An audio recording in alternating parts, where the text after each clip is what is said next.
정치평론가 이강윤의 오늘. 안녕하십니까, 이강윤입니다. 11월 11일 화요일 시작합니다. 세월호 실종자 가족들의 결단으로 사고 발생 209일 만인 오늘 세월호 선체 수중 수색이 공식적으로 종료됐습니다. 9분이 결국 돌아오지 못했습니다만 여러 현실적 여건을 감안해서 가족들이 대승적 차원의 결단을 내렸습니다. 시신마저 찾지 못한 분들의 심정을 굳이 말로 다시 해야 할 필요는 없겠죠. 우리는 그분들께 곱절의 빚을 지는 것일 겁니다.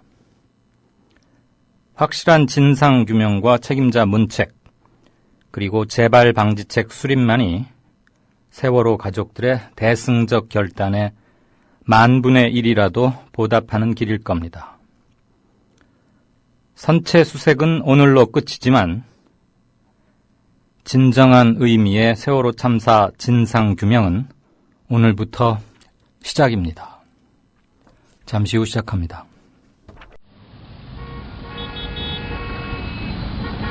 부장님, 대리운전은 뭐 부를까요? 대리운전. 블랙박스 주는 1800-6606 대리운전이 있지 않은가? 20회 이용시 블랙박스를 주는 1800-6606 블랙박스 대리운전이요? 그럼 검색창에 블랙박스 대리운전을 검색해보게. 홈피에는 다양한 상품들도 있다네. 저기 부장님, 블랙박스 대리운전에서는 국민TV에 후원도 한다면서요. 자네도 블랙박스도 주고 후원도 하는 1800-6606 이용하게. 역시 대리운전은 1800-6606.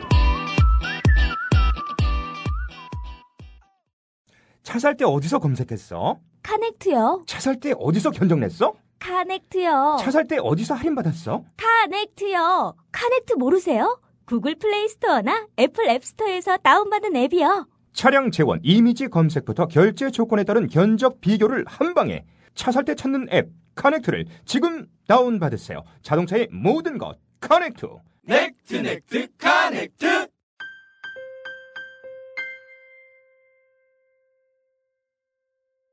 김대리, 우리 회사 대표번호 신청했나? 네, 사장님. 말로고는 1636 말하는 전화에 신청했습니다. 에? 전화를 말로 걸어? 네, 어려운 번호 대신 1636 누르고 상호명을 말하면 바로 저희 회사로 연결된다고요. 이제는 번호를 알릴 필요도 없어요. 기억하세요. 상호, 브랜드, 명사로 단 하나뿐인 번호의 주인이 될 수 있습니다. 문의는 1636 누르고 말하는 전화라고 말씀하세요. 이웃나라 일본 연금 제도는 어때? 2012년 기준으로 일본은 모든 국민에게 기초연금 77만 원을 지급하고 노동자에게는 별도로 후생연금 208만 원을 주고 공무원들에게는 공무원연금 282만 원을 지급한대. 그럼 국민들에게는 기초연금 77만 원에 208만 원을 더해서 285만 원을 주는 거네. 그렇지. 일본은 공적연금만으로 노후생활 70%를 책임져 주는데 우리나라는 사적연금과 국민연금 모두 합해서 노후생활 보장률이 30%밖에 안 돼. 그래? 우리나라와 일본 차이가 많이 나네? 국민 여러분, OECD 국가 중 공적연금 수준이 가장 낮은 나라가 일본입니다. 공무원연금을 낮출 게 아니라 국민연금을 공무원연금 수준으로 높여야 합니다. 공적연금 강화, 국민 여러분과 함께 만들어가겠습니다. 전국 공무원 노동조합. 네, 11월 11일입니다. 오늘 여러 가지 뉴스가 많네요. 일단 아까 말씀드린 대로 세월호 선체 수중 수색은 중단됐고요. 종료됐죠. 그리고 광주지법에서 열린 세월호 선원들에 대한 재판에서 선장에게는 살인죄는 적용되지 않았고 징역 36년 선고. 기관장 박모 씨에게는 살인죄는 적용이 됐지만 징역 30년. 나머지 선원 13명에 대해서는 징역 5년부터 20년까지 각각 선고됐습니다. 그리고 조금 전인 오늘 오후 약 3시 반경 경기도 부천에서 어느 괴한이 마구 휘두른 흉기에 여성, 주민 2명이 사망했습니다. 아마 묻지마 살인이 아닌가 그렇게 보입니다. 참극입니다, 역시. 네, 뉴스 브리핑 시작하죠. 김영민 PD. 네. 네, 오늘 첫 소식부터 들어갑시다. 예, 한국전력이 3분기에 2차례 전기요금 인상에 힘입어서 3조에 육박하는 영업이익을 올린 것으로 드러났습니다. 한전이 이 연결 재무제표 기준 올해 3분기 영업이익이 2조 8,616억으로 지난해 같은 기간보다요 무려 84.9% 늘었다고 공시했습니다. 매출액은 14조 9,075억으로 순이익은 1조 5,690억으로 61.1%가 각각 늘었습니다. 2분기와 비교할 때 매출액은 15.7, 영업이익은 245.1% 급증했습니다. 자, 이 민간 대기업들은 예외 없이 영업이익이 급감함으로써 이른바 어닝 쇼크를 주고 있는 반면에 공기업인 한전만 예상 밖의 영업이익으로 어닝 서프라이즈를 이렇게 던져준 셈입니다.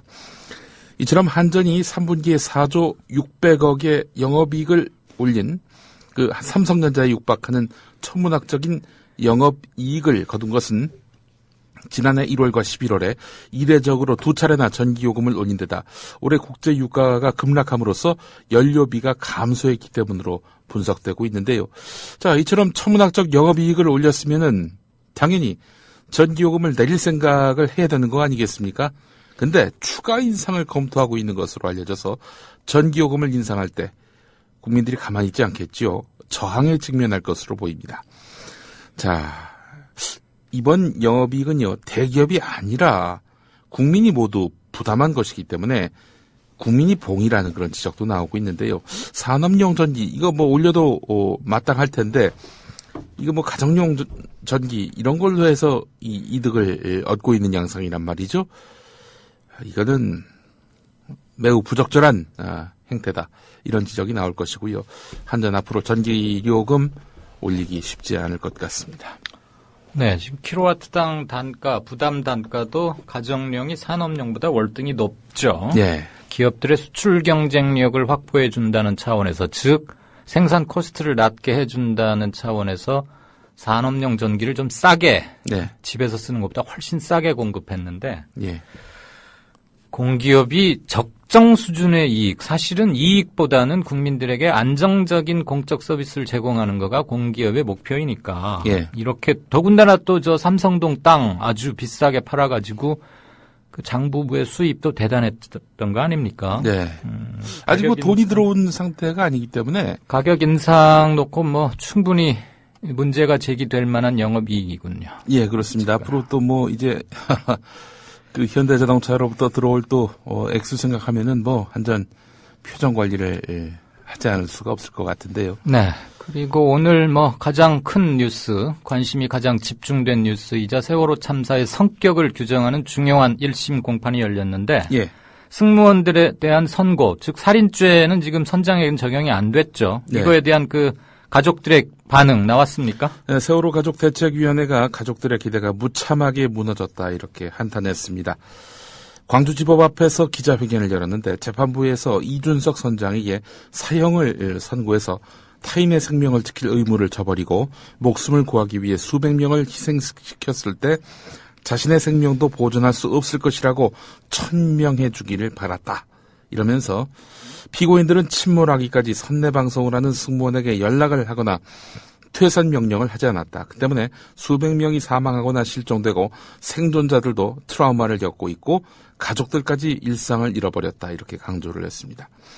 재판부에게 승무원들이 승객이 죽든 말든 상관없다. 죽어도 어쩔 수 없다고 생각을 한 것이 분명하기 때문에 이건 분명히 살인으로 볼 수밖에 없는 것이다. 라고 가족들은 한 목소리로 이야기를 했습니다. 자, 참 해경이 왜 퇴선 명령을 하지 않았는지, 구조에 소극적이었는지, 피고인들이 선원이라고 밝혔는데도 피고인들을 먼저 구했는지 납득할 수 없는 이런 문제점도 있죠. 네. 이 선원들 상대로 한 재판을 통해서만 단죄, 책임 추궁 이걸 다 한 것이다라고 말할 수 없는 것입니다. 가족대책위는 그래서 9명의 실종자가 아직 가족의 품으로 돌아오지 못하고 형사재판도 아직 끝나지 않았다 라면서 진상규명이 이제 시작이다. 국민들의 도움이 절실하다. 이렇게 호소했습니다. 그렇죠. 세월호 특별법에 의해서 진상규명위원회가 출범을 하고 예. 조사가 시작되고 그게 실질적인 첫걸음이 되는 것이죠. 예. 아무튼 조금 뜻밖으로 받아들이는 분들이 많으실 것 같습니다. 자, 그리고 지난 대선 때 정치 댓글로 대선에 불법 개입했던 국군 사이버 사령부 800억 원 정도를 들여서 새로 집을 짓겠다고요? 예. 참. 집이요? 예. 자기들 쓸 집? 예. 800억 원이요? 네. 어허. 미운 자식 떡 하나 더 준다고 이렇게 생각을 한 걸까요? 아니죠. 현 정부로 봤을 때는 미운 자식이 아니죠. 이춘석 새정치민주연합 의원이 국군 사이버 사령부로부터 제출받은 자료에 따르면은 사이버 사령부는 오늘 2016년까지 785억여 원을 들여서 연구 청사를 건립하겠다 이렇게 계획을 세우고 이미 2010년에서 2011년 36억 7천만 원, 2012년 10억 700만 원, 2013년 9억 5,900만 원, 2014년 11억 9,800만 원을 투자한 데 이어서 내년에도 41억 1,800만 원의 예산을 편성했습니다. 사이버사는 특히 내년 7월 청사 건립 본공사에 착수하면 2016년도에 675억 9,600만 원을 대거 쏟아부을 예정이라고 하는데요.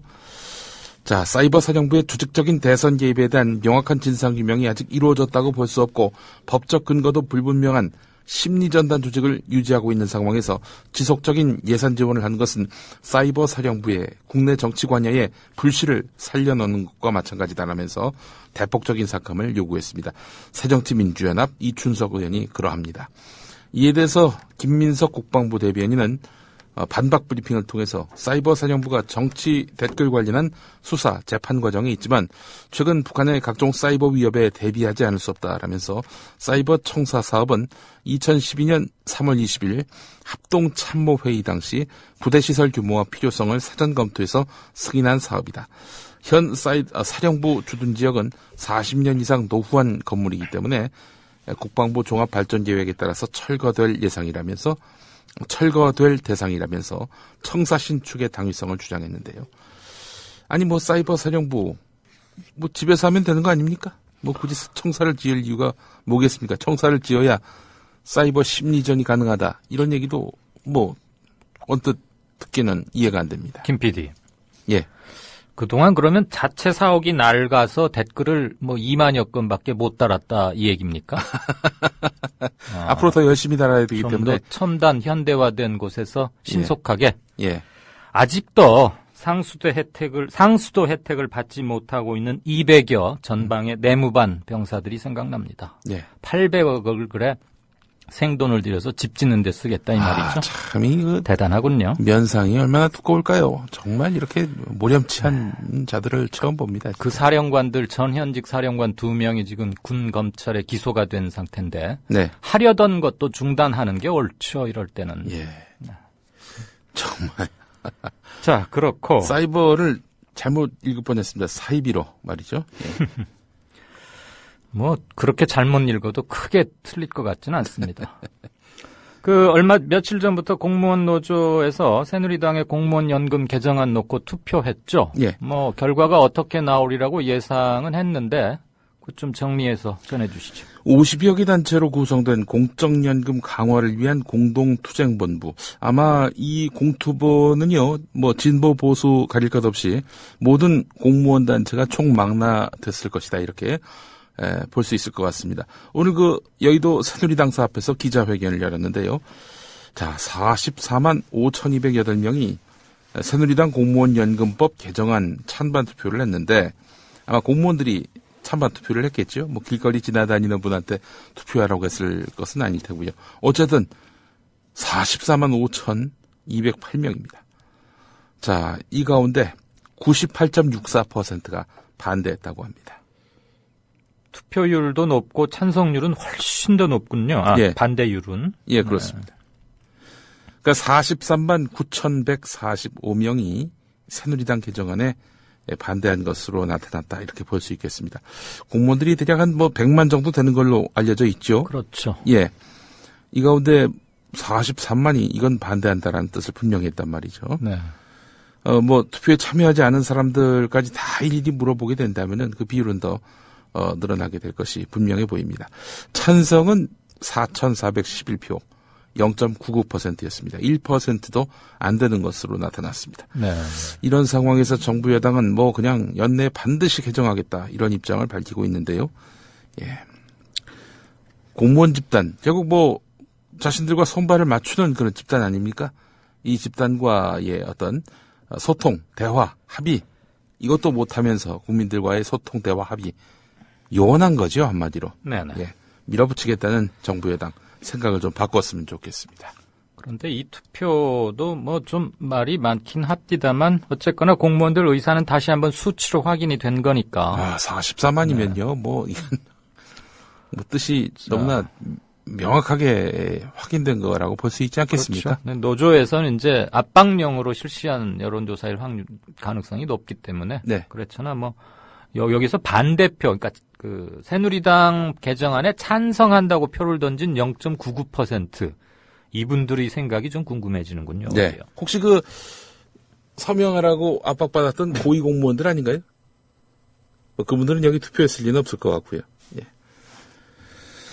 자, 다음 소식입니다. 언론인들이 잇따른 음주운전으로 논란이 되고 있는데 OBS 보도국장, 김학균 보도국장인데 지난 10월 27일 밤 11시쯤 인천 계양 나들목 부근에서 경찰의 음주운전에 걸려서 면허정지 100일을 받았습니다. 혈중 알코올 농도가 0.09%였다고 하는데요. 0.05% 넘으면은 면허정지지요. 예. 인근에서 반주를 한 뒤 술이 깬 줄 알고 운전한 것 같다. 이렇게 말을 했다고 하는데 운전한 것 같다. 이렇게 말한 거 봐서는 당시 상황을 잘 기억하지 못한 것 같습니다. 네. 자, 그리고 TV조선 사회부장 이진동 사회부장이 음주운전에다가 교통사고까지 낸 사실이 뒤늦게 확인됐습니다. 9월 27일 밤 9시쯤에 서울 강남구 도곡동 군인공제회 앞에서 음주운전 교통사고를 일으켰는데 혈중 알코올 농도가 0.176%였습니다. 아까 0.05% 이상이면 면허정지라고 말씀드렸죠? 네. 네, 0.176%였습니다. 앞서 OBS 보도국장은 0.09%였고요. 여기서도 TV조선이 이겼군요. 또. 예, 그렇습니다. 조선일보가 이겼습니다. 네. 이진동 부장은 어떤 사람이냐면요. 2005년에 조선일보 탐사 보도팀으로서 국가정보기관의 불법 도청 실태를 보도했습니다. 이상우 기자와 함께 당시 이름이 좀 알려졌었습니다. 자, 그러다가 이제 조선일보를 그만두고요. 2008년에 한나라당 총선 후보에 출마를 합니다. 경기도 안산에서 말이죠. 네. 1900여 표 차이로 석패를 했는데요. 2009년 10월 재보궐선거에 출사표를 던졌지만은 공천심사에서 탈락했습니다. 정치인으로서 앞날이 안 보여서였는지 2011년 다시 조선일보에 들어와서 TV조선에서 활동하고 있는 이진동 기자였습니다. 출마도 했었군요. 네, 출마도 했었습니다. 정치 쪽으로 발을 들였다가 비슷한 사람이 있죠. 진성호 씨라고. 네네, 그렇죠. 요즘 TV조선 좀 열심히 나오시던데. 수염 기르고 말이죠. 예, 그렇습니다. 네. 자, 이 양반. 학교 때는 안 그러더니. 예? 학교 때는 안 그러더니. 아십니까? 좀 알죠. 예. 아니, 그 양반 지난번에 또 얼마 전에 김포, 글쎄요. 재보선에 나갔었잖아요. 당시 거기서 그때 예비고사에서 떨어졌죠, 아마. 예, 그렇죠. 근데 참 제가 기가 막힌 게 뭐냐면요. 때마침 제가 김포를 지나갈 일이 있었는데, 선거 사무소에 붙은 플래카드 있지 않습니까? 네. 통상 거기는 이제 번듯하고 반듯하고 이런 모습 보이면서 김포의 희망, 김포의 미래, 김포의 발전을 책임지겠습니다. 이래야 되잖아요. 근데 이 사람이 갑자기 플래카드 보니까 양손에 총을 들고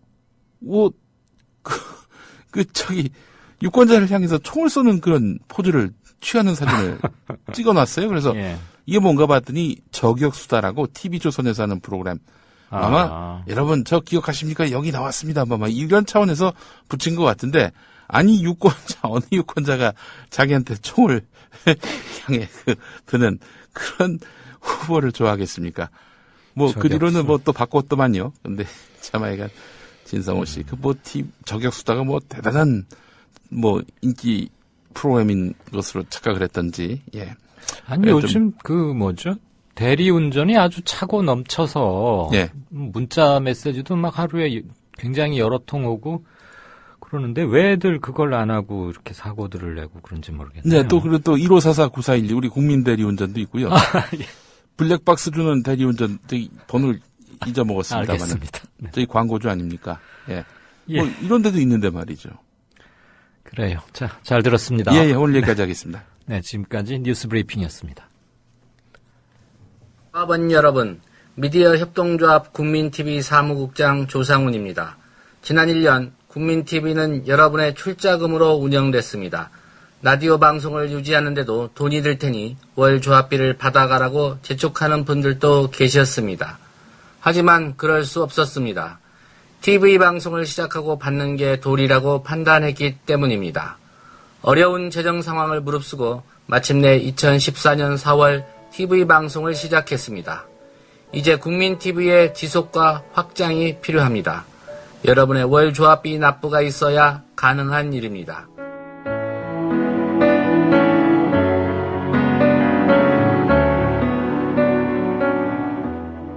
월 11,000원의 조합비 납입. 조합원 여러분의 많은 동참을 바랍니다. 자동 납부는 미디어 협동조합 홈페이지 국민.tv 또는 서울전화 3144-0933, 서울전화 3144-7737로 신청하실 수 있습니다. 조합원 여러분, 언론혁명의 끝까지 함께해 주십시오. 자부심으로 보답하겠습니다.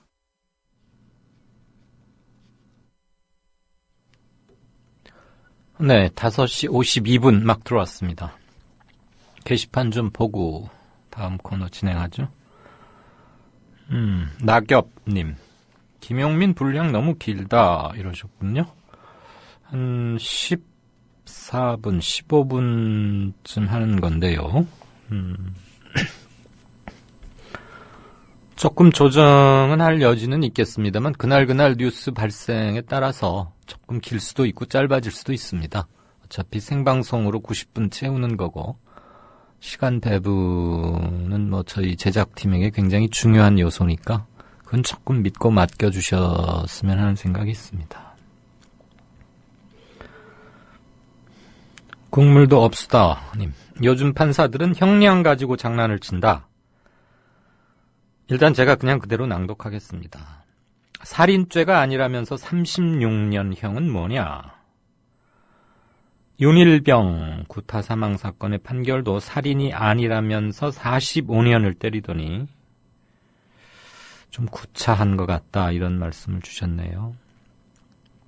오늘 1심 판결 형량, 양형도 문제겠지만 어떤 죄목을 적용하느냐 그 사건의 성격을 규정하는 핵심 부분이죠. 그런 점에서는 조금 논란이 있을 것 같고 제가 아직 판결문을 다 읽어보진 사실 이거 어마어마한 분량일 거기 때문에 판결문을 읽는다는 것 자체가 그 자체가 보통 일은 아닌데 기관장에게는 어떤 점에서 살인죄가 적용됐는지가 저는 좀 궁금한데 아직 분석 기사들도 못 봤고 판결문 역시 보질 못했고요. 저는 좀 추후에라도 보완을 하도록 하겠습니다.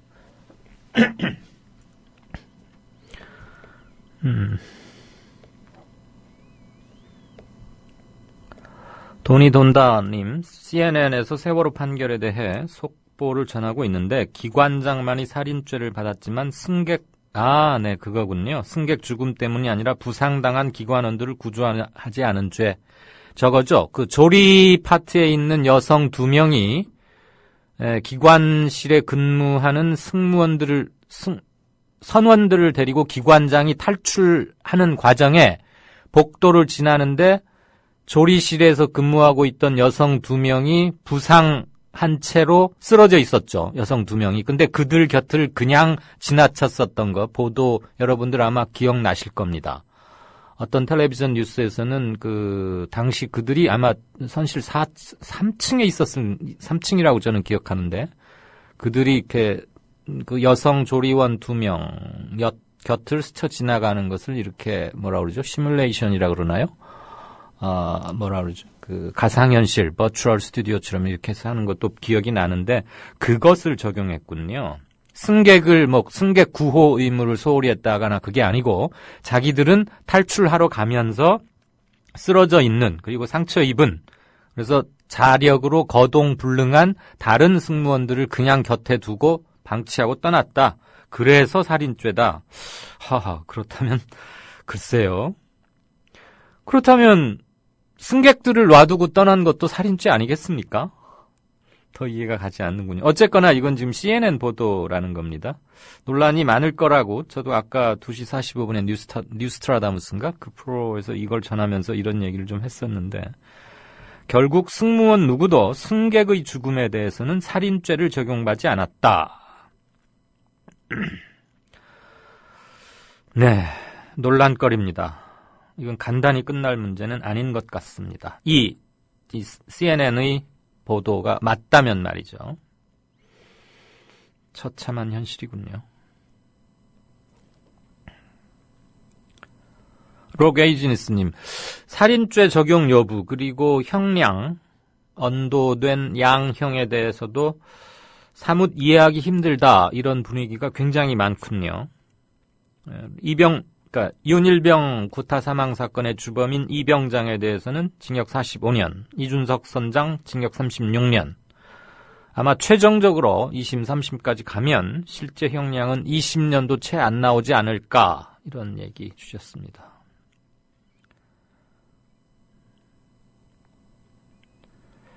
아이들 급식 보육 예산 없다고 호들갑 떨더니 이게 뭐냐. 의리의리한 청사 지어놓고 심리전단 단원들에게도 밥 굶기고 댓글비만 줘야 한다. 예. 해경이 또 45억 원인가, 45억 원이었나요? 79억 원이었나요? 제주에다가 신축 청사 짓겠다고, 제주 분소쯤 되겠죠. 내년도 예산분이 아마 40억이고 총 건축비는 79억 원인 걸로 제가 기억하는데 사이버 사령부답게 그거의 10배쯤 되는군요. 800억. 일 잘하고 할 일 제대로 하고 그러면 어련히 알아서 집 지어주겠습니까? 블루벨벳님, 몸살 기운이 있어서 좀 편찮으신가 봐요. 누워서 조용히 들으시겠다고. 환절기인데 건강 유념하시고 쾌차하시기 바랍니다. 시절이 하수상하니 없던 병도 생길만 합니다.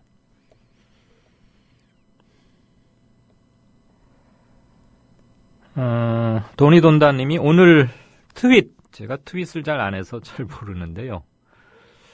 이것도 하긴 해야 될 텐데. 오늘 트윗에서 아주 인기가 많았던, 아마 리트윗 건수 이런 게 많았던 건가 보죠? 그 글이라고 하나 캡처해서 올려주셨네요. 골뱅이 다음은 BHKNO No.1 이렇게 쓰시는 분인데 이게 그 아이디인 거죠. 정부가 수중 수색 중단하면 그들이 거짓이라고 사기라고 떠들던 다이빙벨 국민성금 모아서 일주일만 투입해서 세월호 내부 외부 수색하고 전부 촬영해서 진실 규명이라도 제대로 해보자. 이게 이분의 견해이자 제안인 거군요. 제안. 낭만고양이님 여러분 환영합니다. 여러분들이 좋다. 이거 한번 해보자. 이렇게들 견해를 표명해 주셨네요.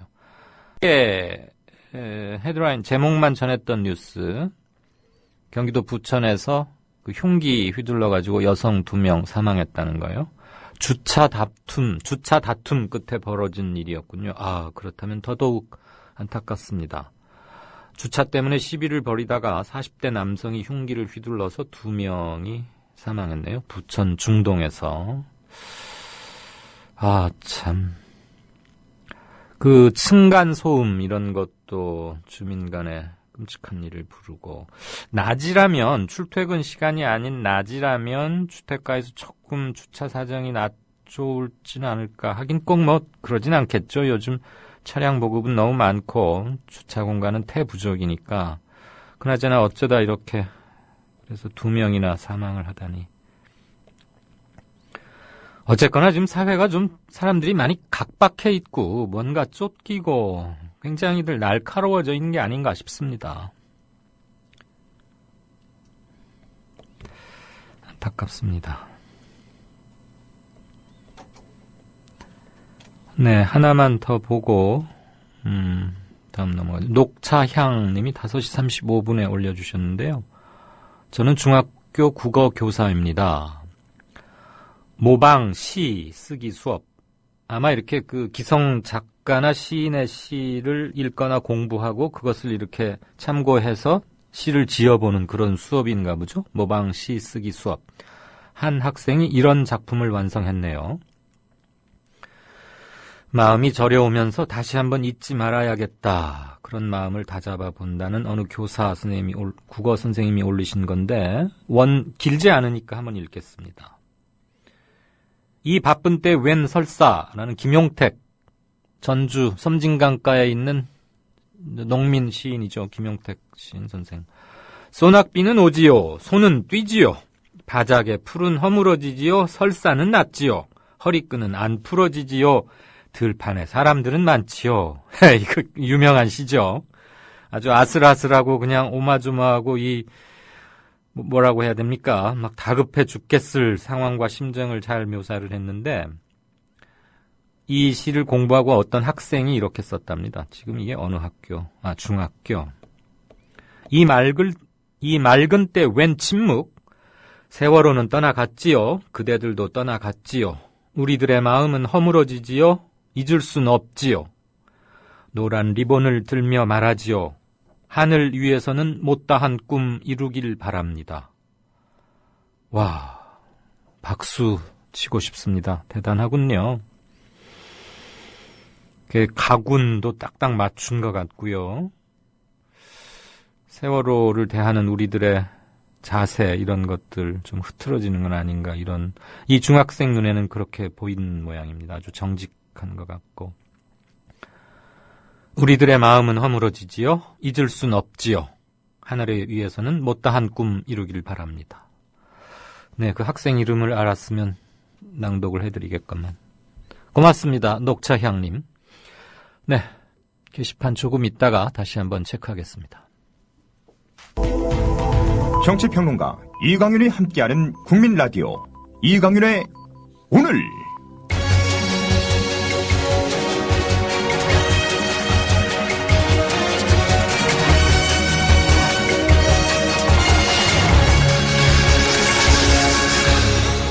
이강윤의 예리한 시각. 이제는 뉴스의 행과 간을 짚어냅니다. 네, 서울에 남아있는 거의 유일한 비닐하우스 판자촌이라고 할 수 있죠. 강남구 포일동인가요? 거기가 행정구역으로 이른바 구룡마을이라고. 구룡터널, 강북에서 강남으로. 그러니까 북에서 남쪽으로 가다 보면 구룡터널 진입하기 직전 왼쪽에 있는 양재대로에서 조금 더 들어가면, 그리고 거기에서 저기 뭐죠? 도곡동, 갑자기 생각이 안 납니까? 저기 그 가장 비싸다는 무슨 타워 있죠? 왜? 뭐 주상복합의 대명사인데 이럴 때가 있군요. 갑자기 생각이 안 나는 그 타워 팰리스. 그 타워 팰리스에서 보면 아주 바로 밑에 내려다 보이는 판자촌입니다. 이곳의 개발 방식 재개발을 두고 작년에는 아주 험악하고 처절한 시위도 있었고 그랬는데 그저께 이곳에서 대규모 화재가 불이 났었습니다. 다행히 이걸 다행이라고 해야 되나요? 그 밀집되고 방화, 소화 시설이 대단히 미비된 그런 정황을 감안하면 불났던 거에 비해서는 인명피해는 적었다고 해야 하나요? 한 분이 돌아가시고 이제 이재민이 많이 발생했는데 이 건을 두고 강남구청장이나 구청이 취하고 있는 태도에 대해서 좀 같이 생각해 보고자 합니다. 기사 제목은 대형 화재 구룡마을 살려달라. 강남구청은 내 말을 들으면 살려주겠다라는 기사입니다. 앞부분을 먼저 들으시겠습니다. 지난 9일 오후 서울시 강남구 구룡마을 7B지구에서는 대형 화재가 발생했다. 이 화재로 71살 주모 씨가 사망하고 59가구 118명의 이재민이 발생했다. 사고 이튿날인 10일 현장을 찾은 박원순 서울시장은 돌아가신 분도 계시고 집을 잃은 이재민도 있는데 책임자로서 안타깝게 생각한다며 집을 잃은 분들은 공공임대로 이사갈 수 있도록 임시로 제공할 것이고 구룡마을을 어떻게 하든 개발을 해서 현재 주민들은 평생 살 수 있는 주거를 만드는 게 목표라고 말했다. 기초지자체장인 신현희 강남구청장은 이날까지 화재 현장을 찾지 않았다. 구룡마을 인근 개포중학교에 이재민 임시 거주지를 마련, 이곳에 찾아오는 이재민들에게만 숙식을 지원하고 있다. 네. 그 행정구역으로는 개포동이군요. 개포동. 저는 포이동 인근 줄 알았는데. 우선 이곳의 현황을 간단히 말씀드리죠. 1200여 가구에 5,000명가량이 살고 있습니다. 그런데 구룡마을에는 도시가스가 들어가지 않아서 집집마다 프로판가스라는 걸 달고 있습니다. 프로판가스가 뭔가는 아시죠? 이렇게, 원통형 길다란, 우리 허리깨쯤 오나요? 성인이 이렇게 섰을 때 허리춤쯤 오는 그런 프로판가스를 이제 연료로 사용하고 있는 거죠. 취사나 난방에. 상당히 위험하고, 잘 다뤄야 하는 것은 물론이고요. 그 다음에 거기 있는 가옥들은 대부분 건설 폐자재로 덧붙인 판잣집이 대부분입니다. 그 다음에 대여섯 집이 지붕 하나를 공유하고 있습니다. 그러니까 한 지붕 세 가족이 아니고 한 지붕 5집 내지는 6집이라는 건데 방 하나가 한 가구인 역할을 하는 거죠. 따닥따닥 붙어 있고 물론 사생활 보호 이런 것은 아주 사치스러운 말일 겁니다.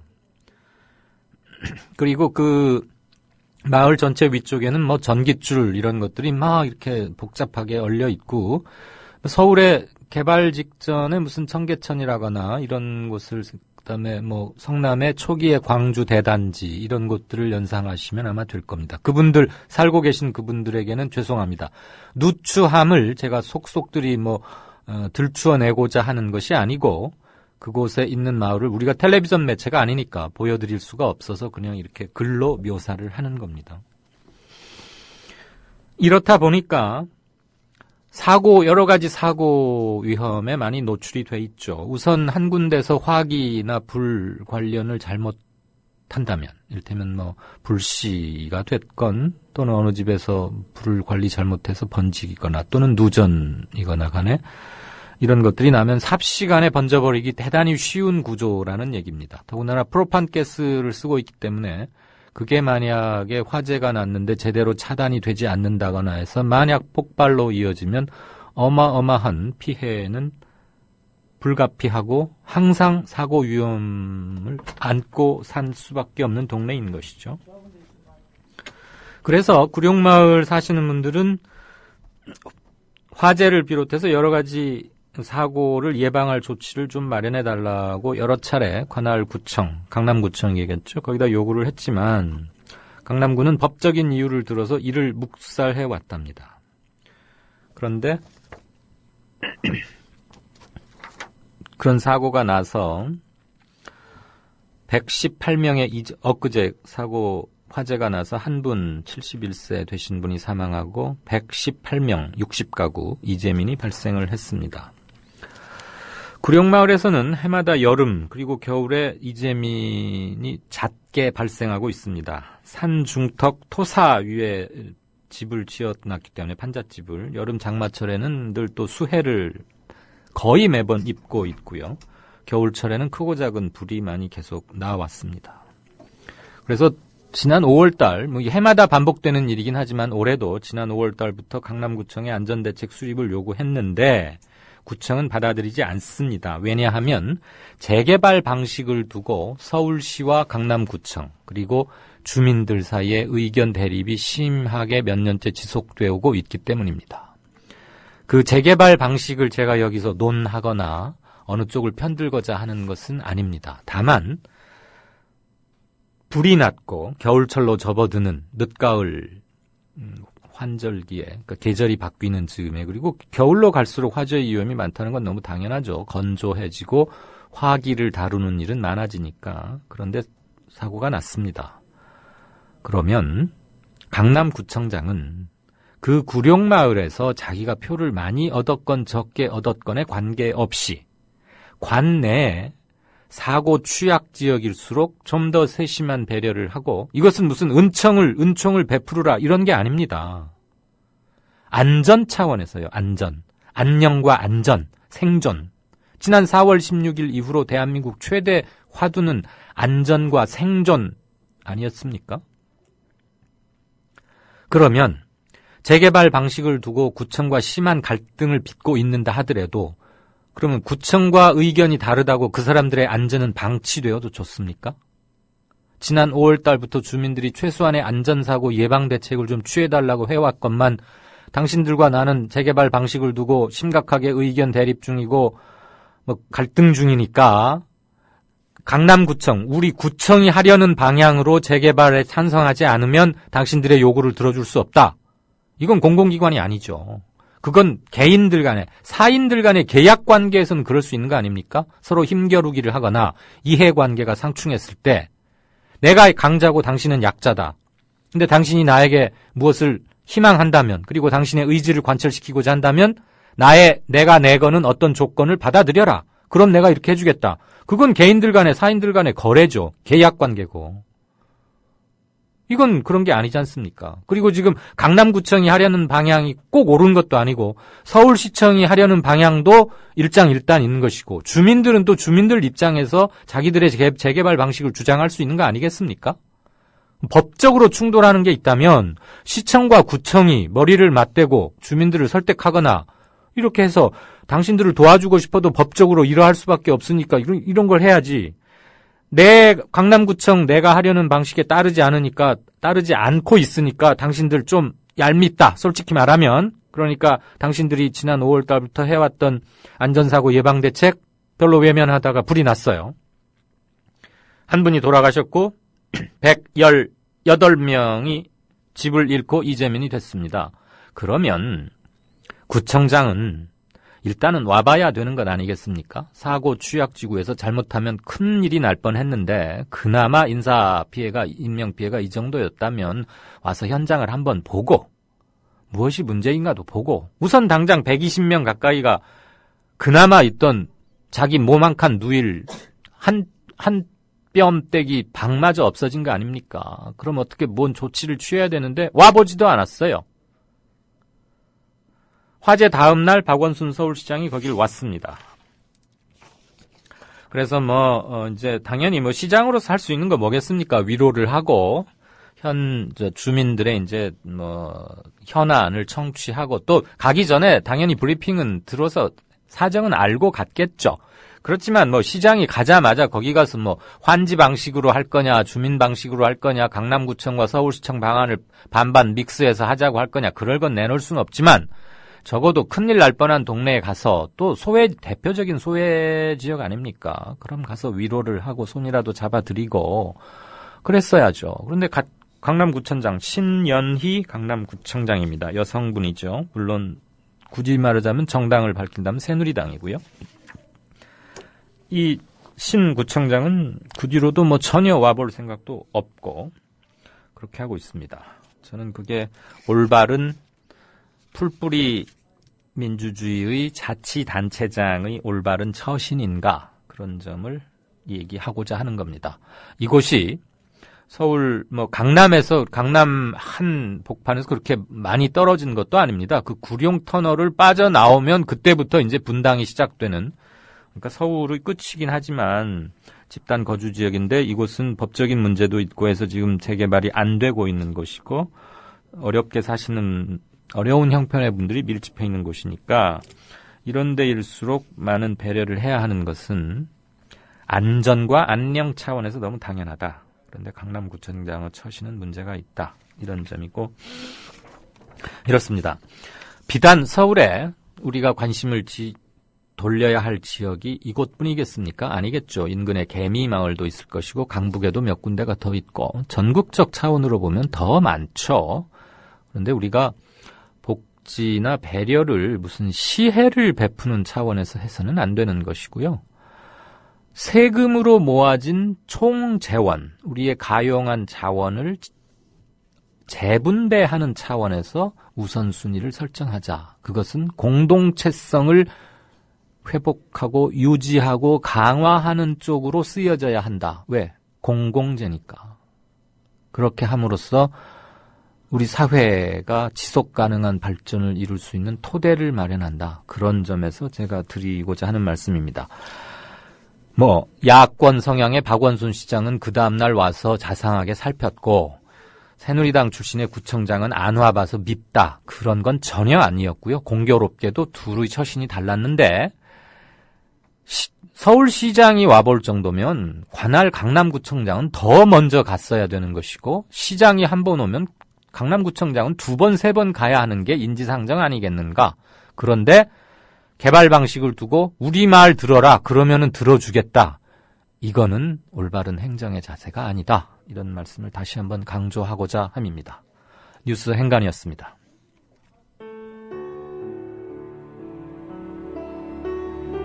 경남 거창에 사는 조합원 백함나무님. 남편의 유언으로 온 가족이 미디어 협동조합원이 됐습니다. 라디오 비평 들으실 때마다 아이고 속이 시원하다 이렇게 하시더라고요. 본인이 먼저 하시고요, 가입을.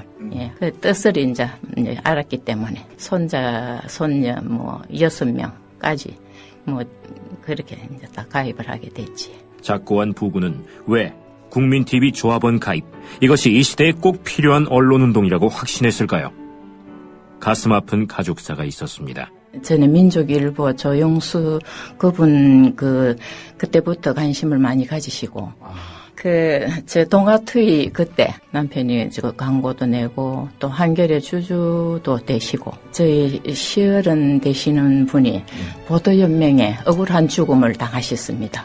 중학교 때 아버지가 억울하게 그리고 옥살이 하실 때 그 도시락을 가지고 감옥에 가서 어느 날 갑자기 이제 총살 당했다는 그런 걸 안 겪었으면은 또 평범하게 살았을 수도 있는데.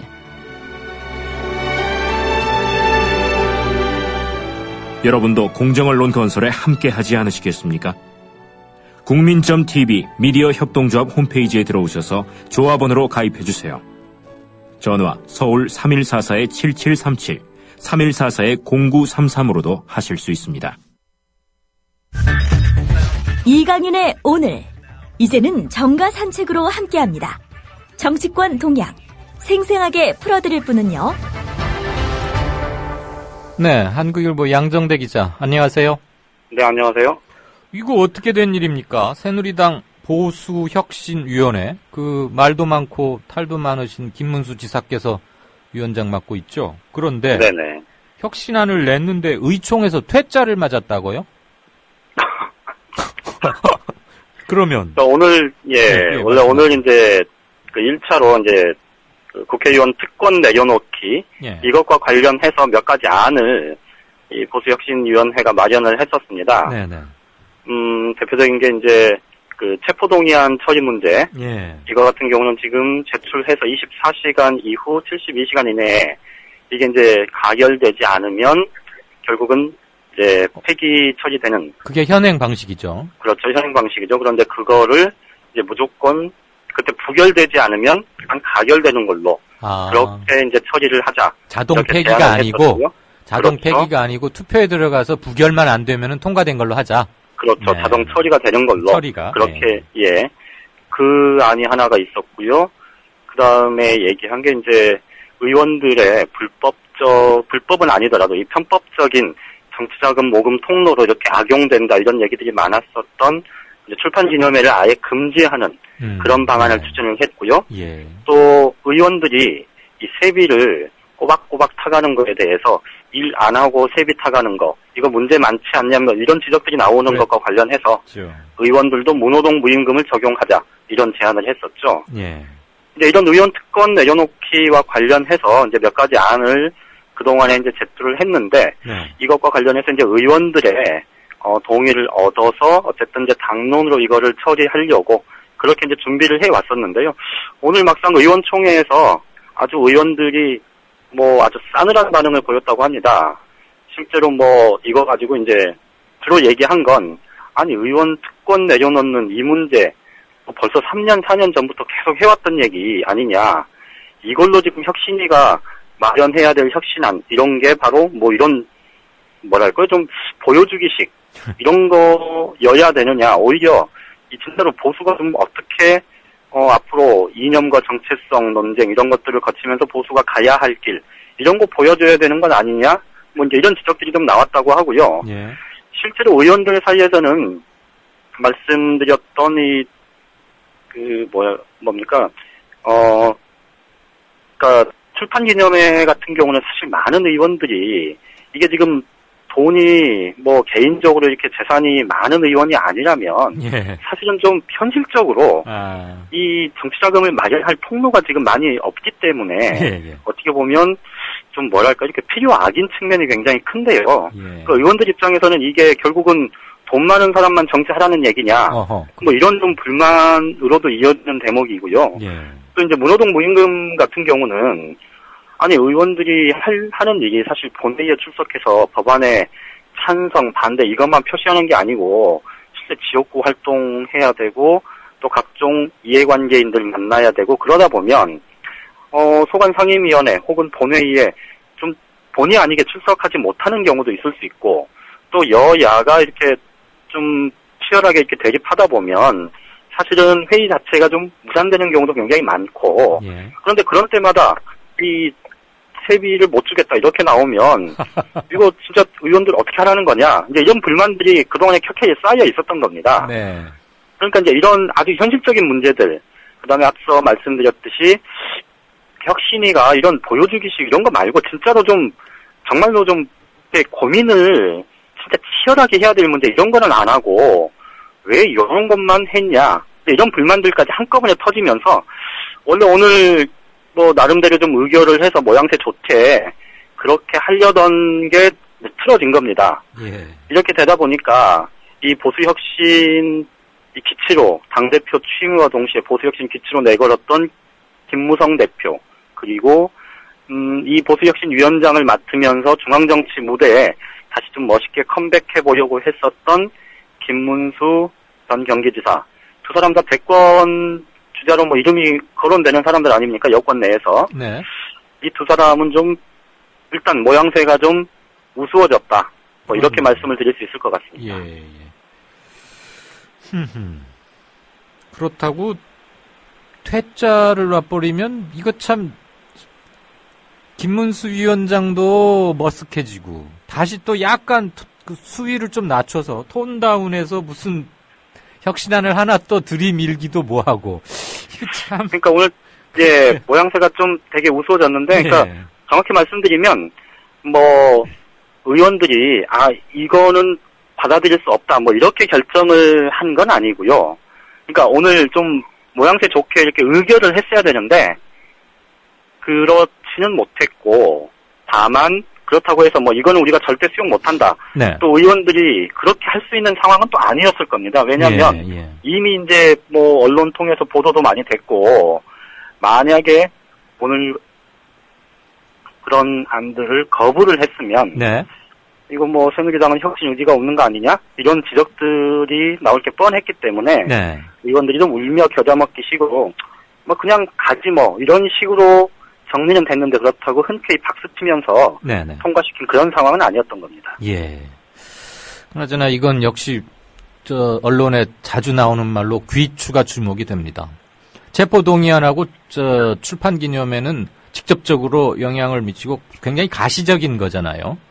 그렇죠. 자주 일어나는 일이고. 자, 우리 야당 사정 한번 볼까요? 새정치연합이 어제 복지 논쟁과 관련해서 증세론을 이제 제기했죠. 문 위원장이니 뭐니 해서 여당에게 오히려 판을 깔기 위한 무슨 카페트를 하나 뭐 깔아준 거다. 이렇게도 볼 수 있는데 그런데 막상 주장은 그렇게 해놓고 당 차원에서 이걸 적극적으로 뒷받침하려는 후속 액션 플랜 같은 건 안 보여요?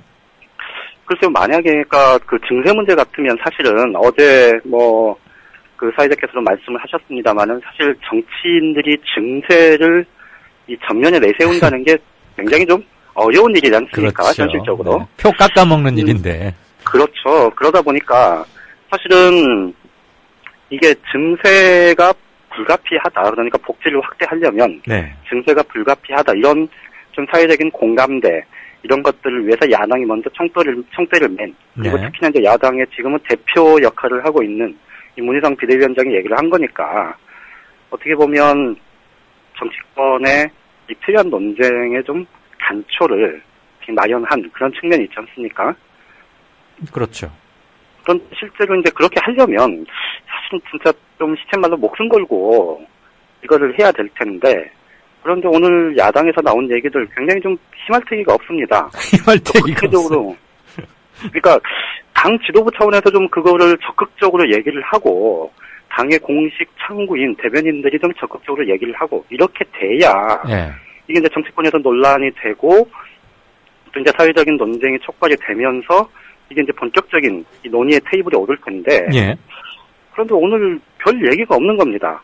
기껏 한 게 우윤근 원내대표가 오늘 이제 원내대표 주례 회동에서 야당 쪽에 이 법인세 관련한 얘기를 좀 꺼낸 게 다입니다. 아하. 그러니까 법인세는 예전보다는 낮아졌으니 옛날 참여정부 때로 환원하자. 그렇게 되면 이 법인세는 그러니까 이제 뭐 대기업들이나 부자들을 위한 이 부자 감세 이런 것들이 일부 처리하는 효과도 있고 또 야당이 얘기하는 증세 효과도 일부 있고 이제 이런 정도로만 문제 제기를 한 거고요.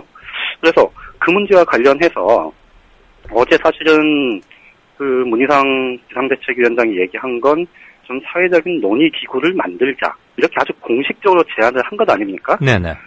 그런데 오늘 야당의 얘기들은 말씀드린 대로 법인세 환원 정도 수준에서만 얘기가 나온 겁니다. 뒤늦게 박원주 원내대변인이 브리핑을 통해서 이 사회적인 대타협 합의 이런 것들을 위해서 여야 간에 이 기재위 간사 또 정책위 의장들이 참여하고 기획재정위원회 간사 또 문화관광위원회 간사 이렇게 참여를 하는 이 모임을 통해서 이 사회적인 합의 기구를 만들고 그 안에서 이 복지와 관련한 증세 문제를 좀 적극적으로 논의를 하자 이런 제안을 이제 뒤늦게 내놓긴 했는데요. 네. 그런데 아무래도 원내대표가 이 당 차원에서 지도부 차원에서 이렇게 얘기하는 그거는 훨씬 더 무게가 대변인보다는 실려 있지 않겠습니까? 그렇죠.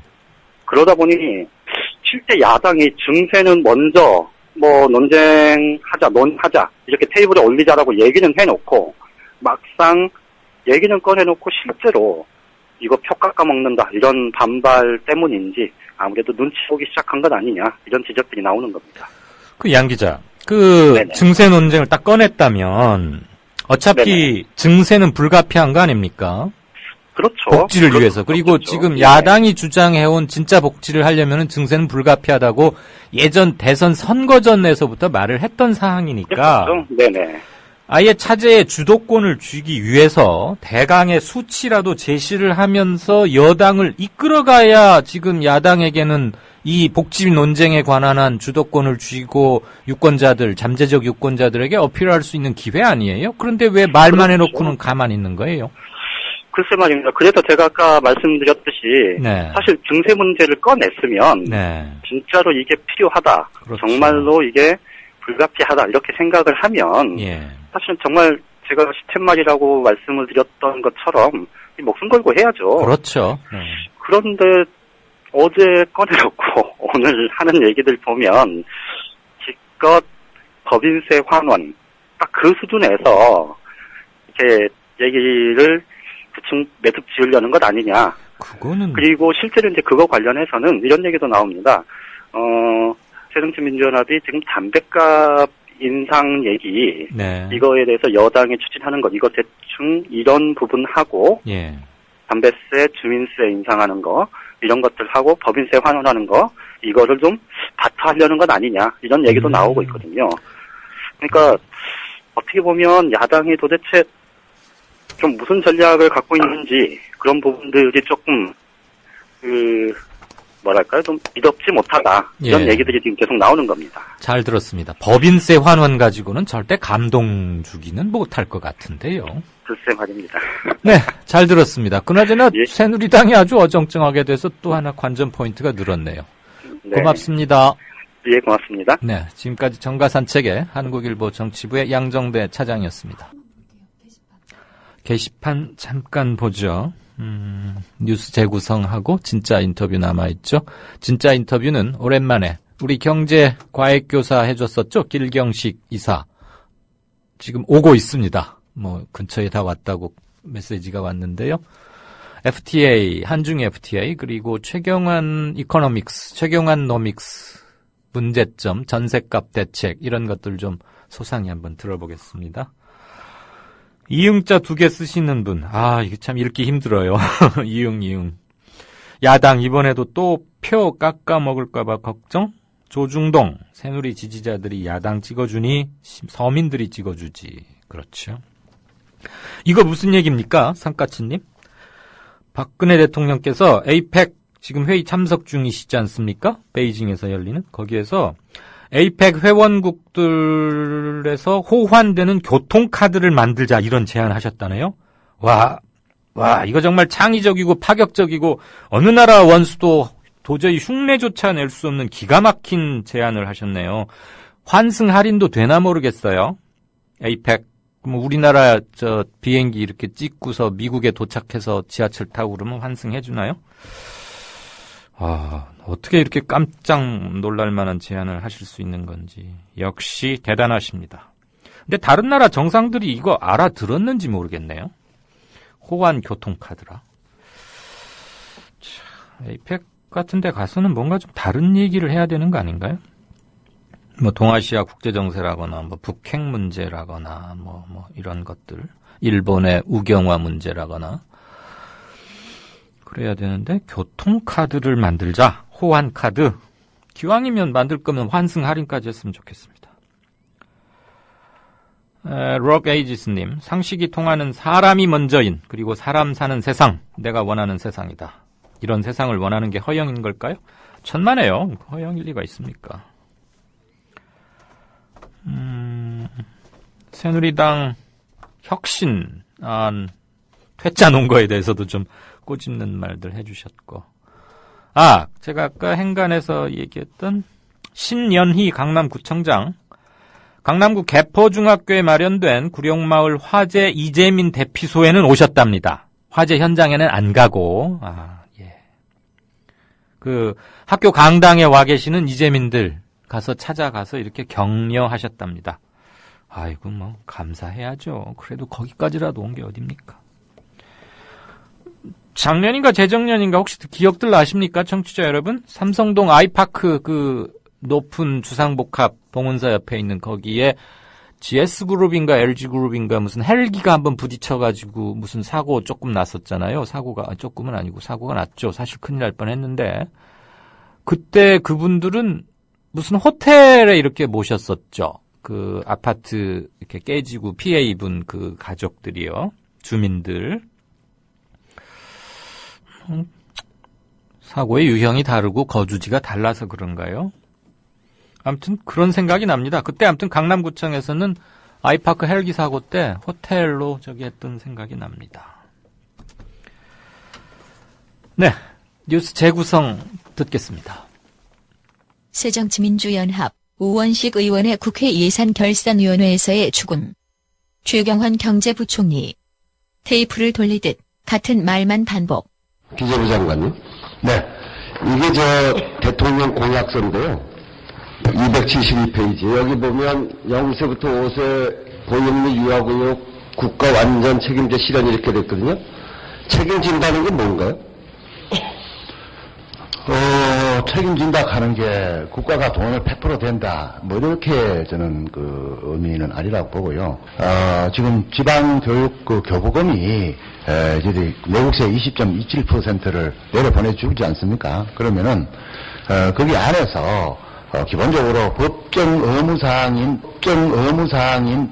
미리 교육 과정을 먼저 편성을 하고, 그다음에 이제 무상급식은 국회에서 정해준 우리 행정부는 국회 정해준 법대로 할 수밖에 없지 않겠습니까? 그래서 무상급식은 대선 공약이 아니기 때문에 이거는 뭐 뒤로 제쳐놓더라도 대선 공약 먼저 해야 되겠다 이런 거 아닙니까?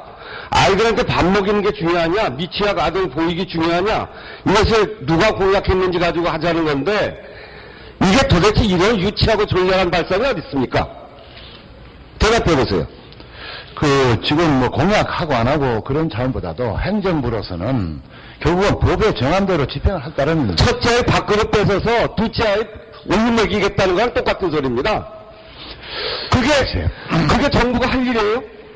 근데요, 어쨌거나, 정부는 행정부로서는 국회에서 정해진 법대로 할 수밖에 없는데. 4대강 예산, 경인이나 지원 예산, 이런 예산을 줄이고, 자원외교에 쓸데없이 들어간 돈 줄여서, 그럼 우리 아이들 밥도 먹이고, 그리고 아이들 길르는 데 써야죠. 무슨 소리 하는 거예요? 하여튼, 현행 지금 국회에서 정해진 법에 따르면요, 무상급식은, 지방, 교육청에 재량 사업으로 되어 있습니다. 법을 고쳐주십시오, 그러면은. 마지막 멘트 한 번 더. 법을 고쳐주십시오, 그러면은.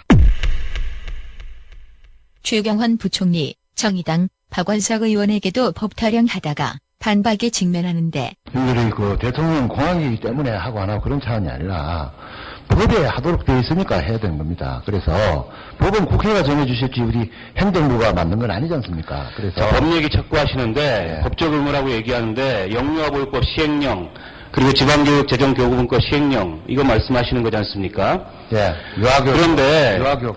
예. 누리과정 어린이집 예산 관련해서 영유아보육법 시행령 23조 1항을 보면 영유아 무상보육 실시에 드는 비용은 예산의 범위에서 부담하되 지방교육재정교부금법에 따른 보통교부로 부담한다 이렇게 되어 있습니다. 무조건 교육청이 하라는 게 아니고 예산의 범위에서 부담한다고 분명히 명시가 되어 있어요. 예산의 범위 내에서 하라는 말인데 그동안의 정부에서 지방교육재정교부금 전망을 매우 낙관적으로 잡았다가 지금 국세 수입이 줄어드니까 내년에만 지금 정부 예상보다 교육재정교부금이 10조 정도 줍니다. 누리과정 예산을 지금 지방채를 발행해서 부담하라 이렇게 나오고 있는 거 아닙니까? 정부는 세입이라도 있는 기관이지만 교육청은 세입도 없이 정부 예산을 교부받으면서 거기서 지방채 발행하고 빚까지 갚아라. 교육청은 지금 교육감들이 하는 얘기는 근거가 있어요. 예산의 범위 내에서 하라는데 우리 예산으로는 도저히 못하겠다. 그거 아닙니까? 그러면서 박완석 의원이 법을 바꾸자라고 하니까 최경환 부총리 맞장구 치는 게 아니라 뜻밖에도 돈 없다며 딴소리. 법을 고쳐서라도 지방교육재정교부금법을 법으로 올려야죠. 그러면 법을 고쳐서 하면은 지금 이게 중앙정부의 귀책으로 잘못된 세수전망, 잘못된 교육교부금 재정전망에 기초해서 봉착한 재정난인데 이걸 지방교육청한테 책임을 씌우는 게 맞습니까? 중앙정부가 어렵게 되면 더 어렵습니다. 지금 더 죽을 지경입니다. 한마디로. 예. 더 죽을 지경입니다. 한마디로. 예. 지금 여러분께서는 정치평론가 이강윤이 진행하는 이강윤의 오늘을 듣고 계십니다. 이강윤의 오늘은 팟캐스트 포털 팟빵에서 다시 들으실 수 있습니다. 의견과 건의가 있으시면 게시판에 남겨주세요. 네, 진짜 인터뷰입니다. 반가운 분 다시 스튜디오에 오셨네요. 뭐죠? 영국의 그 유명한 축구 선수? 데이비드 베컴이요. 데이비드 베컴. 얼마 전에 한국 왔던데 헤어스타일은 베컴하고 똑같은 김광수 경제연구소의 길경식 박사님 오셨습니다. 우리 경제과외 교사였었죠. 안녕하십니까? 오랜만입니다. 네, 안녕하세요. 길경식입니다. 예. 제가 박사가 아닌데 박사라고 하셔가지고. 이사님. 길경식 이사님. 한중 FTA 그리고 초이노믹스 두 가지 집중적으로 얘기하겠습니다. 우선 첫째. 네. 어제부터 큰 뉴스인데 한중 FTA 앞으로 어떤 영향 몰고 올 것으로 예측하십니까? 사실 이게 상세한 체결 내용은 아직 발표가 된 게 아닙니다. 이게 그렇죠. 전체적으로 이제 체결이 됐다라는 이야기라서. 실은 한중 정상회담 앞두고 신문 사진 기자들 사진 찍게 하려고 급히 그런 면도 좀 있어서 사인한 거. 사실 이제 오늘 말씀드릴 내용은 상세하게 다 모든 거를 이렇게 철저한 분석은 좀 어려울 것 같고요. 네. 일단 정부에서는 이 한중 FTA 관련해서 우리나라가 이제 중국이라는 이 거대 시장을 제2의 내수 시장으로 선점할 수 있는 어떤 기회를 확보하게 됐다. 그래서 뭐 이를 통해서 국민소득 3만 불 시대로 이렇게 뭐 직행을 한다 이런 이야기까지 하고 있는데 사실 이거 입장을 바꿔놓고 생각해보면 중국도 마찬가지거든요. 지금 중국에게도 어쨌든 우리나라 시장을 선점할 수 있는 기회가 생긴 건데 네. 중요한 건 중국 기업과 우리나라 기업 중에 과연 누가 더 경쟁력을 가지고 있고 시장에서 힘을 발휘할 것이냐라는 건데 우려스러운 건 많은 분들이 아마 너크래커 현상이라는 이야기는 많이 들어보셨을 거예요. 호두까기 그거. 그렇죠. 맞습니다. 꽉 양쪽에 눌려가지고 네. 녹아도 못. 예. 예. 그래서 지금 선진국하고 중국을 그 선두로 한 신흥 개발국들 사이에서 이제 끼어 있는 상황인데 네. 안 그래도 그 여러 가지로 이제 제약이 있는 상황에서도 조금씩 이제 위기감을 느끼는 상황에서 이 어떤 그 제약을 해준 틀이 없어져 버리게 되면 거기서 우리나라 기업들이 과연 중국하고 경쟁해서 살아남을 수 있을지 그 부분은 조금 좀 신중하게 봐야 되는 부분이 아닌가 좀 싶고요. 예. 두 번째로는 정부에서 이번에 이제 농축수산물과 관련해서 최대한 어떤 뭐 우려 있는 부분들을 방어를 했다라고 이야기를 하면서 공산품에서 얻을 수 있는 이득을 최소화하면서 오히려 농축수산물에서 입을 수 있는 피해를 최소화하는 데 더 중점을 뒀다라고 예. 얘기하면서 중국으로부터 수입하는 농산물 중에서 수입액 기준으로 70%까지만 이제 바로 철폐를 하든 아니면 단계적으로 철폐를 하든 관세를 철폐하기로 하고 나머지 30%에 대해서는 아예 양허를 제외, 그러니까 이번에 아예 논의조차 하지 않기로 했다라고 이야기를 하면서 이 부분에 들어간 게 이제 쌀, 소고기, 돼지고기 등 주요 이제 농축수산물이 되어 있어서 네. 우리나라 이제 정부에서는 굉장히 이제 뭔가 큰 일을 한 것처럼 계속 이 부분을 좀 중점적으로 이야기를 하고 있습니다. 그러면 네. 중국에서는 이렇게 농축수산물에 대해서 양보를 많이 한 이유는 뭡니까? 사실 이제 우리나라에 들어오는 중국의 어떤 농축수산물이 많기 때문에 중국에서 이거를 많이 수출하는 것 같은데 예. 사실상 중국에서 우리나라로 수출하는 품목의 비중을 살펴보면 농축수산물보다 공산품의 비중이 월등히 많습니다. 아, 우리가 느끼는 거하고 중국 그렇죠. 측에서 보는 거 완전히 다르군요. 네.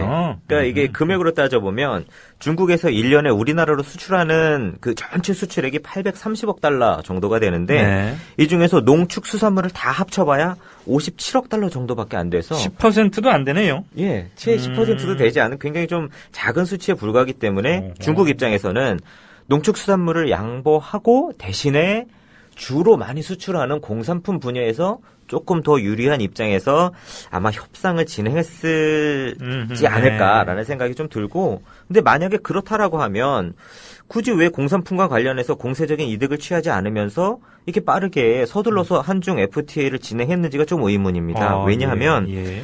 중국에서는 이미 2012년도서부터 이제 매년 그 관세 실시 방안이라는 걸 발표를 하는데 관세율을 계속 낮춰오고 있습니다. 네. 왜 이렇게 낮춰오고 있냐면 중국에서 이제 내수를 활성화해서 안정적인 경제 성장을 해나가겠다라는 정책을 펴고 있기 때문에 그런데요.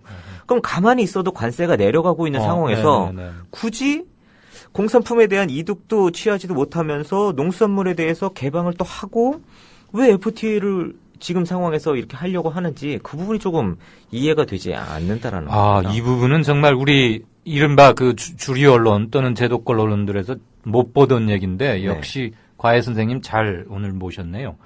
가만히 들어보니까 일단 농수산물 우리가 크게 방어해낸 것처럼 말하고 있지만 실은 중국 입장에서 보면 이건 전혀 협상에 영향을 미치는 금전적 액수가 아닌 것이고 오히려 중국은 우리처럼 공산품에 더 많은 맞습니다. 관심을 갖고 있었고 FTA를 하면 우리 공산품을 중국에 팔아먹는 데만 유리한 조건이 만들어졌다고 보는데 천만의 말씀이다. 중국 역시 똑같은 입장이다. 그리고 사실 지금 굉장히 빨리 추격해오고 있기 때문에 그렇죠. 몇몇 분야 빼고는 우리가 중국한테 추격당하는 점을 감안하면 그다음에 중국은 FTA를 꼭 서둘지 않아도 자체들의 수입 물가를 낮추기 위해서 계속 관세를 낮추고 있었다. 이 점은 정말 다른 신문들 그렇습니다. 그러면 우리는 뭐 세계 3위의 경제 영토를 확보했다. 막 이렇게 굵은 제목으로 호들갑성 제목을 뽑고 이러던데 이게 큰 의미가 있습니까? 이게 사실상 경제 영토라는 게 아마 그 정부에서 만들어낸 게 아닌가 싶어요. 이런 그 개념이란 걸. 어쨌든 이 경제 영토라는 게 FTA를 맺고 있는 그 나라들의 GDP를 그냥 합쳐놓은 겁니다. 단순히 그냥. 그러니까 FTA만 맺으면 그 나라의 경제 규모만큼 마치 우리나라 시장이 이제 새롭게 생기는 것처럼 이야기를 하고 있는데 사실 이 비교가 되는 나라들을 꼽아보면 이게 좋은 건가 싶은 생각이 좀 들어요. 네. 보면 지금 우리나라가 미국하고 유럽하고 중국하고 FTA를 맺었다. 이렇게 이제 맺은 나라가 전 세계적으로 칠레하고 페루밖에 없습니다. 우리나라까지 이렇게 딱 세 나라뿐이고 거기다가 우리나라가 이제 뭐 전 세계 5위 영토에서 3위로 도약을 했다라고 하는데 순위권에 있는 나라들을 보면 칠레가 가장 넓고 그다음이 페루, 그다음이 멕시코, 코스타리카 봅니다. 그래서 축구 잘하는 나라들이네요. 경제는 잘 모르겠고. 그래서 사실 이걸 자랑이라고 해야 되나? 왜 선진국들은 이걸 하지 않을까라고 의구심이 생길 수 있는데 FTA가 사실 어쨌든 뭐 자유무역을 하면 좋은 면이 있을 수도 있는데 그만큼 부작용이 또 많이 생길 수도 있기 때문에 다들 조심스럽게 접근을 하는 거거든요.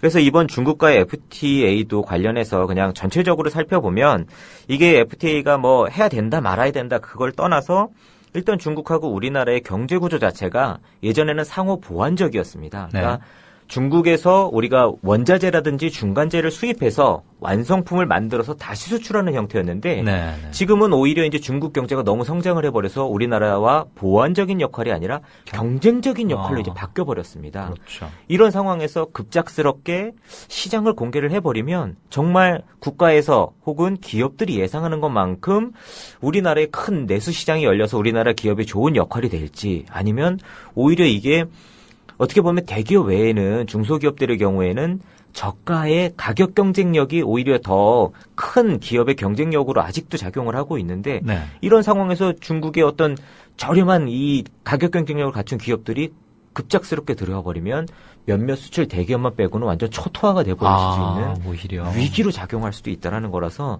이게 굉장히 좀 더 진지하게 꼼꼼히 좀 살펴봐야 되는데 너무 좀 서두르는 게 아닌가 싶은 생각에 좀 우려가 됩니다. 선진국들은 굳이 FTA를 그렇게 서둘지 않는 데는 그런 얘기가 있었군요. 자, 그나저나 앞으로 한중 FTA가 뭐 이렇게 자국어로 번역해서 또 심사하고 세부 또 타결 짓고 의회 비준 과정도 있고 하니까 최소한 한 1년 정도 더 필요하다면서요? 좀 더 지켜봐야 할 대목이 많은 것 같습니다. 이제 국내 경제 얘기 좀 짚어보죠.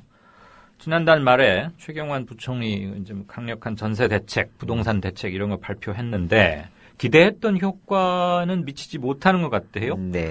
전세 폭등만 유발하고 있고 뭐 어떻게 좀 정리 좀 해주시죠. 일단 지난달 30일에 1030 부동산 대책이라고 해서 발표를 했는데 이게 박근혜 정부 들어서만 8번째 부동산 대책입니다. 경제 전체 대책이 아니라 부동산만 지금 8번째입니다. 아니, 아직 2년이 채 안 됐는데 8번이나 나왔어요? 지금 1년 9개월이면 한 20개월이 조금 넘었거든요. 그렇죠. 그럼 8번째면 3개월이 채 안 돼서 2달 반에 한 번씩 내놨네요? 부동산 대책 계속 내놓고 있다는 건데 이렇게 부동산 대책이 남발되고 있다는 것 자체가 이 정부의 부동산 대책이란 게 이미 실패를 했다라는 걸 반증한다라고 볼 수가 있습니다. 그렇죠. 약발이 들면은 2달에 한 번씩 내놓을 일이 없죠. 게다가 이 그동안 발표해온 대책들을 살펴보면 대부분이 이름은 주거 안정화 혹은 전세 대책인데 그 내용을 살펴보면 매매를 어떤 부추기는 그런 대책입니다. 그러니까 수요를 다시 부추기고자 하는 그런 정책들이라서 이게 전세값이 비싸니까 빚내서 집 사라라는 어떤 그런 대책만 계속 그 단어만 바꿔서 내용은 똑같은데 그 제목만 바꾸고 그 단어들만 바꿔서 계속 그 대책이라고 내놓고 있으니까 효과가 있을 수가 없습니다. 그래서 지금 물론 이제 전세값이 비싼 것도 문제지만 사실 전세 대란으로까지 이렇게 표현이 되는 건 전세 물량 자체가 없기 때문인데요. 그동안 사실 이 전세라는 제도는 집이 한 채 이상 있는 사람들이 그 아파트라는 게 가격이 그동안 계속 올랐기 때문에 시세 차익을 노리고 추가로 집을 사는데 어떠한 필요한 자금을 손쉽게 마련하기 위한 수단이었었거든요. 그렇죠. 전세 안고 사는 거. 그렇죠. 근데 이게 더 이상 이제 집값이 오르지 않으니까 사람들이 전세를 통해서 추가적인 자금이 생겨도 투자를 할 만한 곳이 없어서 굳이 이제 전세가 아니라 월세로 계속 이제 돌리고 있는 상황이라서 전세 물량 자체가 지금 없어지고 있는 겁니다. 그러면 집 갖고 있는 사람들 입장에서 보자면 월세로 돌리는 게 더 좋은 겁니까? 사실 이제 많은 분들이 집 갖고 있는 사람이 이제 유세하고 무조건 좋을 것 같다라고 생각을 하시지만 네. 사실 집 가지고 있는 사람들이 월세를 돌리면서도 그렇게 탐탁치 않습니다. 왜냐하면 네. 보통 이제 집이 몇 억씩 하잖아요. 그렇죠. 아무리 싼 집도. 네네. 그렇기 때문에 이렇게 큰 자금이 들어갈 때는 투자 수익률이라는 걸 생각을 해야 되는데 예. 현재 은행 이자율이 연으로 한 2에서 3% 정도가 됩니다. 그렇죠. 그러면 만약에 이제 부동산이란 데 10억 정도를 투자를 했다라고 하면 적어도 투자 수익률이 5에서 6% 정도는 나와야 이게 수지가 맞는 건데 왜냐하면 어쨌든 집은 감가상각 집 이제 낡아가니까 감가상각 이런 것도 있고 공실률이라는 것도 있고 또 여러 가지 관리 비용 같은 것들이 있기 때문에 이 정도는 나와야 되는 거거든요. 네. 그럼 만약에 10억이라고 하면 투자 수익률이 5%를 잡았을 때 매년 5천만 원가량의 월세 수입이 생겨야 돼요. 그러면 이걸 달로 환산하면 400만 원 이상의 월세는 받아야 어느 정도 이제 투자 대비 수익률을 이제 그 보상받을 수 있는 건데 사실 서울에서도 이 10억짜리 아파트가 현재 400만 원 이상 월세를 받는다는 게 쉽지가 않습니다. 그렇죠. 올해 지금 서울시 평균 월세가 81만 원이고 평균 수익률을 뽑아보니까 연에 3.3%밖에 되지 않는다라는 겁니다. 그러니까 3.3%. 사실상 아파트를 가지고 있는 사람들도 월세로 전환을 해도 이게 수익이 나고 있는 게 아니라 실제적으로는 마이너스입니다. 월세 내는 입장에서는 굉장히 가혹하게 부담이 되지만. 느꼈는데 네. 월세를 받는 사람도 실제 기대했던 수익률엔 미치지 못하네요. 그렇죠. 그래서 이렇게 3.3%. 임대를 하는 사람도 임대를 주는 사람도 이렇게 손해를 보고 있는 상황이 계속되면 네. 집값은 당연히 떨어질 수밖에 없겠죠. 그러면 집주인들 연 수익률이 3.3%라는데 이거 네. 세금도 냅니까? 그건 이제 상황에 따라 다른 거죠. 뭐 얼마 이상이면 그렇죠. 네. 네. 그죠. 그러면 딱 하나 그냥 쉽게 물어봅시다. 네. 전세 없어질 것 같아요? 이제 뭐 많은 분들이 전세가 우리나라만의 이제 특별한 제도고 네. 앞으로는 이제 전세가 없어질 거다라고 말씀들을 이제 많이들 하시는데 사실 이 전세 제도가 없어지는 게 쉽지가 않아요. 네. 이게 물론 종국에 가서는 없어질 가능성이 크지만 왜냐하면 전세 대금은 곧 빚이기 때문입니다. 네네. 그러니까 우리가 사실 이제 전세는 돈이 없는 사람이 그 임대로 들어가는 거지만 그 구조를 잘 살펴보면 전세라는 건 집을 가지고 있는 사람이 자기 집을 담보로 세입자에게 돈을 꾸는 것하고 똑같아요. 그렇죠. 그렇죠. 그렇죠. 그렇기 때문에 이 돈을 그러니까 전세를 만약에 처분한다라고 하면 전세 자금을 다 갚아줘야 되는 거거든요. 돌려줘야 하니까. 그렇죠. 네네. 근데 문제는 뭐냐면 지금 이 전세 자금을 온전히 돌려주기가 어려운 가구 수가 굉장히 많아요. 그래서 소위 요새 이제 깡통 전세 네. 문제가 나오고 있는 것처럼 네. 전세 자금을 이제 돈을 꾸긴 꿨는데 이 원금을 상환할 수 있는 능력이 없는 가구 수가 굉장히 많다라는 겁니다. 그거야말로 전세 대란이네. 특히 이제 지금은 네. 주택 가격의 하락세가 투기가 많았던 지역에 고가 아파트 중심으로만 하락세가 되고 있는데 그렇죠. 사실 이게 적은 평수로 계속 몰려오고 있거든요. 음흠. 그럼 실제적으로 그 대부분의 사람들이 주택 가격이 하락하고 있네라고 느껴지는 순간이 되면 지금 말씀드린 이 진짜 전세 대란도 현실화가 될 겁니다. 야, 그거는 굉장히 큰 문제일 것 같은데. 우리 과외 공부 많이 해오셨으니까 아시지만 이강윤의 오늘 돌발 질문 있는 거 아시죠? 네. 청취자분 6시 38분에 국물도 없수다님 올리셨는데 기리사님 어서 오십시오. 네. 작정하셨나 봐요. 현대자동차가 자사주 매입까지 하면서 주가를 방어하던데 현대차가 그 정도로 위기입니까? 사실 이제 뭐 여기가 이거 관련해서 얘기들이 굉장히 많아요. 특히 나 처음 알았어요. 네, 저는. 그 삼성 그 부지를 10억, 10조. 예. 그만큼 지금 그 주식 가치가 하락을 했는데 사실 현대차가 작년까지가 거의 피크였고 네. 올해 들면서부터 계속 하고 있는데 영업이익률도 그 가장 큰 이유가 도요타의 복귀입니다. 예. 그 전에는 저희가 이제 엔화 약세라든지 네. 특히 이제 2011년도에 태국하고 동일본 대지진이 있어서 예. 그런 여러 가지 요인들로 현대차가 좀 반사이익을 많이 봤죠. 그렇죠. 반사이익을 많이 봤는데 중요한 건 그 반사이익을 보는 동안 벌어들인 돈으로 현대가 과연 얼마나 기초 체력을 비축했느냐, 얼마나 혁신을 했느냐가 중요한데 사실 그 부분이 잘 드러나고 있지 않아서 지금 시장에서 현대가 생각보다 그동안 벌어들인 걸로 제대로 투자를 못했구나라는 평가를 받고 있는 게 아닐까 싶어요. R&D 투자를 했어야 되는데 부자 몸조심한 게 아니고 그렇죠. 어디 가서 저 집 사고 뭐 좀 그렇죠. 졸부티를 냈다 이거죠. 네. 그러니까 실제적으로 그게 시장에서 좀 실망하는 그런 것들이 반영되고 있는 것이 아닌가. 뭐 여기까지만 말씀드리면 알아서 자체 판단하시겠죠. 주식 관련 얘기는 워낙 조심스러워서. 네. 자, 마지막 질문인데 조금 압축적으로 부탁드립니다. 네. 돌발 질문 때문에 시간이 좀 뺏겼는데 일본이 지금 추가 양적 확대 이거 펴겠다는 거 아닙니까? 네. 계속 엔저로 한번 밀고 가겠다는 건데 우리는 환율 정책도 그다음에 금리 정책도 이더저도 참 애매한 것 같아요. 우리 네. 어떻게 대책 세워야 합니까?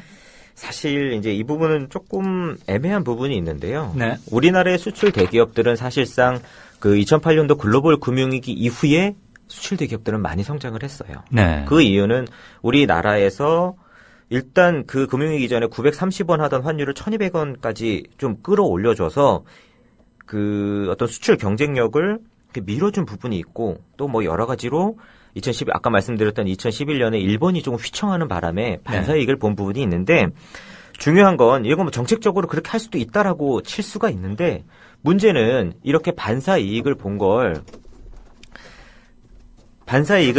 이 사람들이 그때 힘을 비축을 해서 이거를 기술 경쟁력이라든지 어떤 국가에 도움이 되는 쪽으로 이걸 잘 활용을 해서 성장하는 계기가 됐어야 되는데 네. 그렇지 못하고 지금 다시 일본의 엔저로 위기가 오니까 이걸 다시 국민들이 부담을 해서 덜어달라고 하는 거하고 똑같거든요. 그렇기 때문에 이 부분은 이건 일종의 이제 스테로이드 같은 거예요. 아하. 중독될 수 있으니까 오히려 스테로이드. 그렇죠. 기업이 자구적으로 회복할 수 있는 자꾸 계기를 어떤 그걸 이렇게 뒤에서 좀 푸시할 수 있는 능력을 정부 가져야 된다고 생각을 합니다. 스테로이드 많이 하면은 올림픽에서는 도핑 테스트에 네. 걸리는데 그렇죠. 네. 금지 약물이죠. 네. 자, 오늘도 공부 잘하셨죠? 지금까지 진짜 인터뷰에 우리 명쾌한 경제과외교사 길경식 이사님이었습니다. 고맙습니다. 네, 감사합니다. 바로 마무리 말씀드리죠. 다니시다 보면 지하철 같은 공공시설에 장애인 편의장치 추가 공사를 하는 걸 보실 수 있을 겁니다. 이런 얘기 나올 때마다 대개들 비용 타령부터 꺼내들곤 합니다. 도대체 그거 몇 사람이나 이용하지도 않을 건데 굳이 그렇게 많은 돈을 써서 추가로 고쳐야 되는 거냐? 뭐 일템 그런 거죠. 그런데 첫 단계부터 생각을 바꾸면 어떨까요? 처음부터 장애인 사용을 염두에 두고 설계와 디자인을 하면 다 만든 뒤에 나중에 다시 고치느라고 드는 추가 비용을 절약할 수 있지 않겠습니까? 그러니까 앞으로는 사후 추가 비용이 아니라 기본 비용에 포함시키자는 얘기입니다. 장애인 감수성을 체질화하는 것이 우리 모두 함께 잘 사는 세상의 출발점이자 사회적 비용의 절약이라는 것을 장애인 시설 추가 지불을 통해서 배워야 할 겁니다. 부러워만 해서는 결코 선진국 문턱을 넘지 못합니다. 지금 당장 생각을 고쳐먹는 게 그 출발점일 겁니다. 이강윤이었습니다. 들어주셔서 고맙습니다. 내일 뵙겠습니다.